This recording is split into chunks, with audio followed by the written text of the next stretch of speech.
Selamat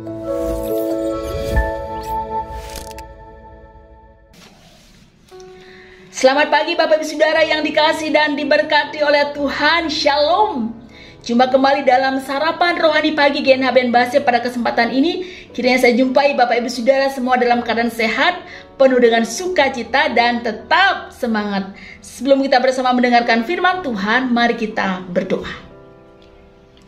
Segala pujian, syukur, hormat, kemuliaan, dan pengagungan kami naikkan kepadamu ya Allah. Di dalam nama Tuhan Yesus Kristus Allah yang hidup kekasih jiwa kami. Kami sungguh bersyukur ketika pagi ini Tuhan kami boleh bangun dengan tubuh yang sehat. Kami diberikan kekuatan dan semangat yang baru. Itu bukan karena kekuatan gagah dan hebat perkasa kami, tapi semuanya oleh karena kasih dan pertolongan Tuhan. Pagi ini ya Tuhan, kami mau merendahkan hati kami. Kami mau mendengarkan firman-Mu ya Tuhan. Roh Kudus kiranya menerangi hati dan pikiran kami. Sehingga sungguh firman-Mu yang hidup ini Tuhan mengubahkan, menyadarkan, dan membawa kami hidup di dalam pertobatan yang sungguh-sungguh di hadapan Tuhan. Berfirmanlah ya Tuhan, berbicaralah. Di dalam nama Tuhan Yesus Kristus, firman yang hidup, kami berdoa. Amin. Bapak Ibu yang dikasihi dan diberkati oleh Tuhan, firman Tuhan hari ini Senin 31 Juli 2023 terambil dari dua pembacaan. Yang pertama dari Mazmur pasal 25 ayat yang ke-7, demikian bunyi firman Tuhan. Dosa-dosaku pada waktu muda dan pelanggaran-pelanggaranku janganlah kau ingat, tetapi ingatlah kepadaku sesuai dengan kasih setiamu oleh karena kebaikanmu ya Tuhan. Yang kedua, Injil Yohanes pasal 3 ayat yang ke-7. Yesus berkata kepada Nikodemus, janganlah engkau heran, karena aku berkata kepadamu, kamu harus dilahirkan kembali. Demikian pembacaan firman Tuhan. Yang berbahagia adalah setiap kita yang dengan sungguh membaca firman-Nya, terlebih yang melakukannya. Bapak Ibu yang diberkati oleh Tuhan, setiap kita pasti pernah mendengar satu ungkapan yang mengatakan bahwa penyesalan pasti ada di belakang. Ya, jika ada di depan maka itu bukan penyesalan tetapi apa Bapak Ibu? Pendaftaran gitu ya, registrasi gitu ya. Nah, ketika seseorang ada dalam titik kesadaran penuh bahwa apa yang dilakukannya, diperbuatnya itu salah, sesuatu dosa, atau melanggar perintah Tuhan, bahkan mungkin akibatnya sangat fatal, merugikan diri, bahkan merugikan orang-orang yang kita kasih, dan mungkin merugikan banyak orang. Disitulah yang namanya seseorang mengalami penyesalan ketika segala sesuatunya sudah terlanjur terjadi. Hal inilah yang dialami oleh seorang Raja Daud. Di dalam Mazmur pasal yang ke-25 mengisahkan betapa berat pergumulan yang dialami Raja Daud. Ya, dia dipermalukan, dia dihina, bahkan dia dikudeta kepemimpinannya. Bukan oleh orang-orang yang jauh, tapi orang yang paling dekat dengan dia, yaitu anaknya sendiri, Absalom. Ya, Absalom berusaha mau menggulingkan tahta kerajaan ayahnya Daud. Dan ia berencana mengambil alih seluruh kepemimpinan dengan cara yang tidak pantas. Bahkan dia melakukan perbuatan yang amoral dengan menyetubuhi gundik-gundik ayahnya ini. Ya, di tengah kepedihan hati Daud, di tengah dia begitu merasa berdosa, di tengah penghinaan yang ia alami, maka di situ Daud menyesali dosa pada masa mudanya. Ya, bagaimana dia membunuh Uria dan dia berzina dengan Batsheba. Ia sadar betul apa yang dilakukannya itu adalah salah. Dan itu semua mendatangkan murka Tuhan. Dan apa yang dilakukannya itu mengakibatkan ia mengalami banyak sekali masalah. Ya, ia sadar bahwa itu semua tanggung jawabnya. Ia sadar bahwa itu semua adalah konsekuensi dari dosa yang sudah dia perbuat. Daud mengakui dosanya dan memohon kepada Tuhan supaya Tuhan tidak mengingat pelanggaran-pelanggarannya, tapi Tuhan ingat akan kasih setianya. Daud datang kepada Tuhan, ku angkat jiwaku. Ya, ayat pertama, ku angkat jiwaku. Artinya ini adalah sebuah bentuk kesadaran Daud yang sungguh-sungguh menyerahkan dirinya, mempersembahkan pusat kehidupannya untuk Tuhan. Dan dikatakan, kepadamulah aku percaya. Daud menyadari bahwa apa yang sudah diraih selama ini, kerajaannya, tahtanya, harga dirinya, semua miliknya, termasuk gundik-gundiknya itu, semuanya itu bisa hilang. Dan itu semua bersifat sementara dan fana. Tetapi Daud tidak mau kehilangan kasih setia Tuhan. Karena dosanya, karena kesalahannya, karena pelanggarannya, Daud tidak mau kehilangan imannya, pengharapannya, percayanya, kebaikan Tuhan, dan kasih setia Tuhan. Di sini kita melihat ketika Daud menyesali. Oke, dia datang kepada Tuhan, dia bertobat, mengakui dan menyesal, tapi tidak berhenti sampai di situ, saudara.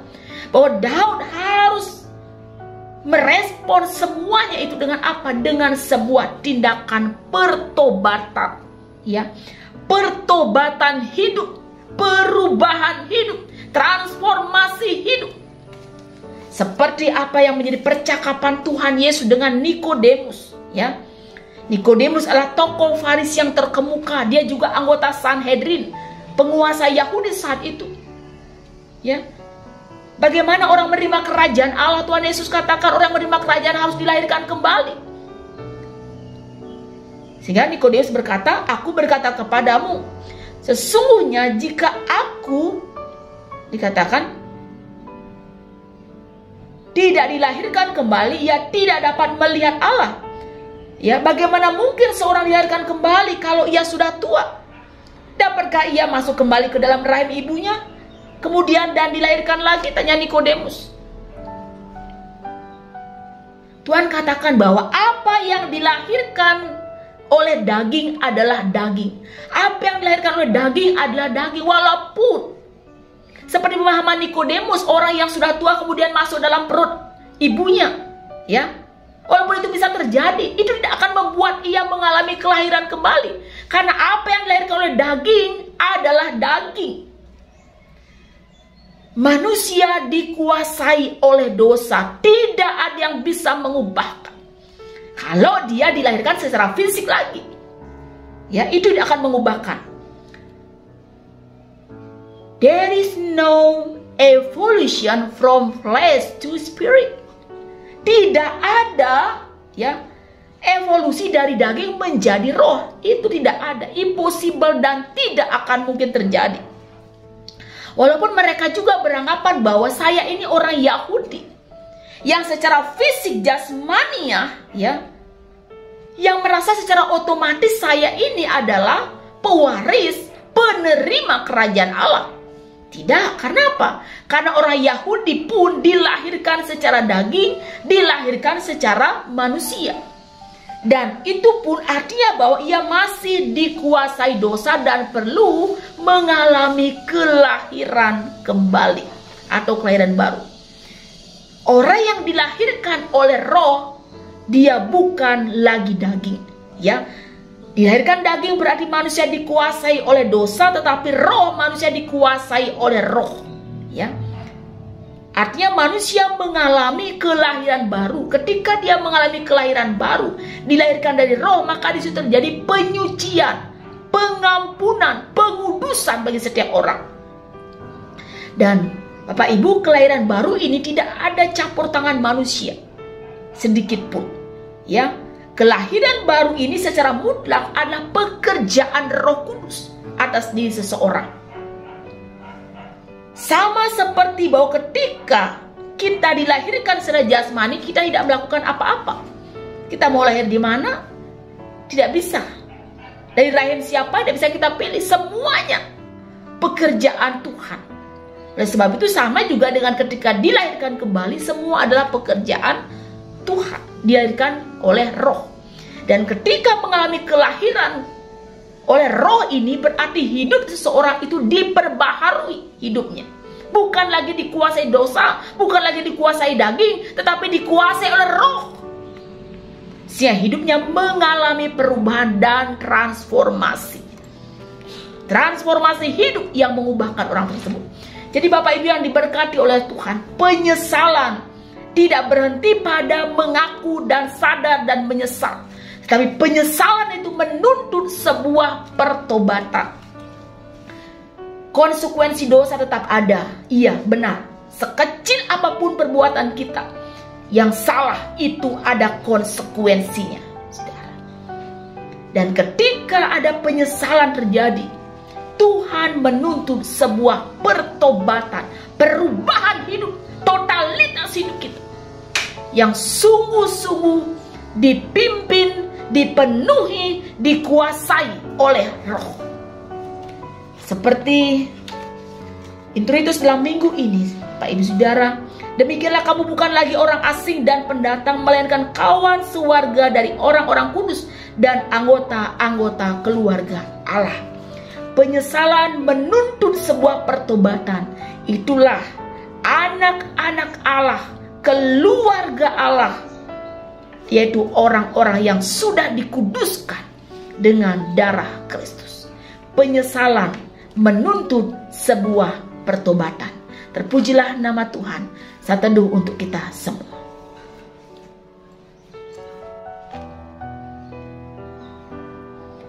Ya Tuhan, hamba-Mu yang terbatas ini berhenti berbicara. Bila kuasa firman-Mu yang tak terbatas itu Tuhan kiranya bekerja lebih jauh lagi dalam hati dan nurani kami. Ya Tuhan, kami bersyukur karena Kau menjadikan kami orang-orang pilihan-Mu, orang-orang kudus, menjadi kawan keluarga Allah. Kami bersyukur Tuhan. Dan biarlah kami Bapa sungguh menyadari bahwa posisi kami adalah orang-orang yang sudah dikuduskan.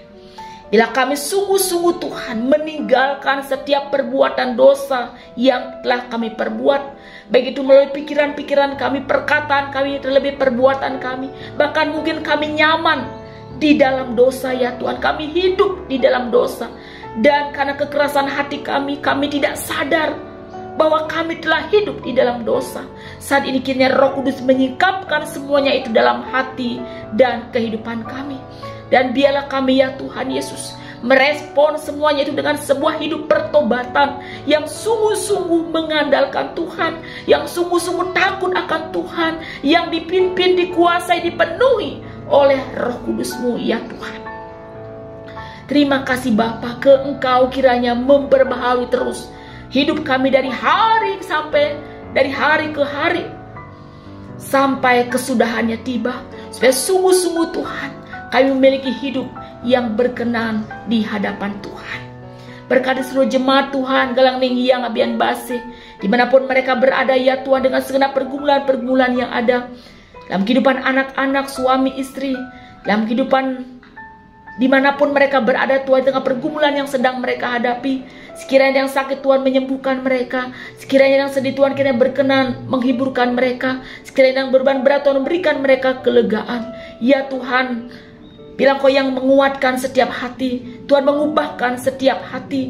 Bila Tuhan melawat dalam pergumulan mereka, dalam kehidupan suami istri, pergumulan-pergumulan anak-anak tumbuh kembang, teman hidup, jodoh, keturunan, sakit penyakit, masa depan, masa tua, hari tua, dan ada banyak pergumulan.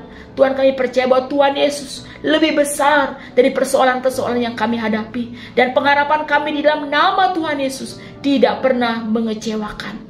Terima kasih Bapa. Berkatlah seluruh jemaat Tuhan, dan berkatlah pemerintahan bangsa ini ya Tuhan. Kau memberkati para pemimpin kami dari pusat sampai ke daerah-daerah. Bahkan Tuhan berkenan melawat Indonesia di tahun politik ini Tuhan, dari Sabang sampai Merauke, dengan damai sejahtera yang daripada-Mu. Inilah doa kami Bapa, kami berdoa di dalam nama Tuhan Yesus Kristus, dan hamba mohon berkat daripada-Mu. Tuhan memberkati dan melindungi Engkau. Tuhan menyinari engkau dengan wajahnya dan memberikan engkau kasih karunia. Tuhan menghadapkan wajahnya kepadamu dan memberikan engkau damai sejahtera sekarang ini sampai selama-lamanya. Amin. Bapak Ibu yang diberkati oleh Tuhan, demikianlah sarapan rohani pada pagi hari ini. Kiranya boleh menguatkan dan memberkati kita semua. Selamat beraktivitas, tetap semangat. Tuhan Yesus memberkati. Shalom.